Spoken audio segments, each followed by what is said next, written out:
കണ്ണീര് പറ്റാത്ത ഒരുപാട് വീടുകളുണ്ട്. ഉണ്ടോ? അങ്ങനെ സർക്കാർ അന്ന് ഭവന പദ്ധതിയിൽ ഉൾപ്പെടുത്തി കൊടുത്ത ഒരു വീട്ടുകാർ മുട്ടറ്റം വെള്ളത്തിൽ കഴിയുന്ന അവസ്ഥയിൽ വെള്ളപ്പൊക്കത്തിൽ നിന്ന് മോചനം കൊടുത്തത്. ആ വീട്ടുകാർക്ക് വീട് പണിയാനുള്ള സ്ഥലം ഞാൻ വാങ്ങിക്കൊടുത്തു. മറ്റന്നാൾ അവരുടെ പുതിയ അക്കൗണ്ട് വരികയാണെങ്കിൽ, മറ്റന്നാൾ കോഡ് ഓഫ് കോണ്ടക്ട് നിലവിൽ വന്നില്ലെങ്കിൽ അവർക്ക് വീട് വയ്ക്കാനുള്ള കാശ് മറ്റന്നാൾ 4 ലക്ഷം രൂപ അവരുടെ അക്കൗണ്ടിൽ ചെല്ലും.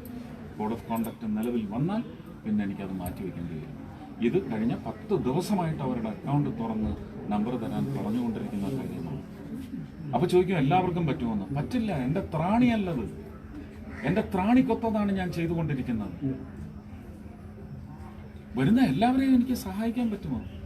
എന്ത് ന്യായമാണ് എൻ്റെ അടുത്ത് വരുന്നത് തന്നെ? അങ്ങനെ ആവശ്യപ്പെട്ട് വരുന്നവര് അവിടെ ഒരു MLA ഉണ്ട്. നിർഭാഗ്യവശാൽ അദ്ദേഹത്തിന്റെ പേര് ഗോവിന്ദൻ മാസ്റ്റർ എന്നായിപ്പോയി.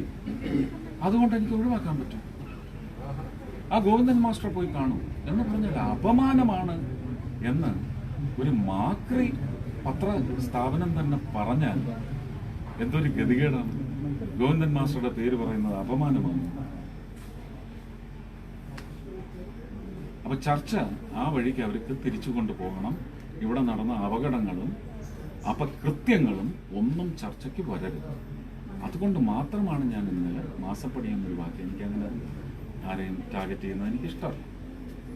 അതുകൊണ്ട് മാത്രമാണ് എനിക്കത് ഉപയോഗിക്കേണ്ടി വന്നത്. ഈ ഇലക്ഷനിൽ രാഷ്ട്രീയം ചർച്ച ചെയ്യണം. രാഷ്ട്രത്തിന്റെ വികസനം, കേരളം എത്രമാത്രം ആ രാഷ്ട്ര വികസനത്തിൽ ഒട്ടിച്ചേർന്ന് നിന്നു, അപാകതകൾ എന്തൊക്കെയായിരുന്നു, ആ അപാകതകളിൽ തിരുത്തൽ വരണം എന്നെനിക്ക് ജനങ്ങളോട് സമ്മതിക്കാൻ സാധിക്കണം.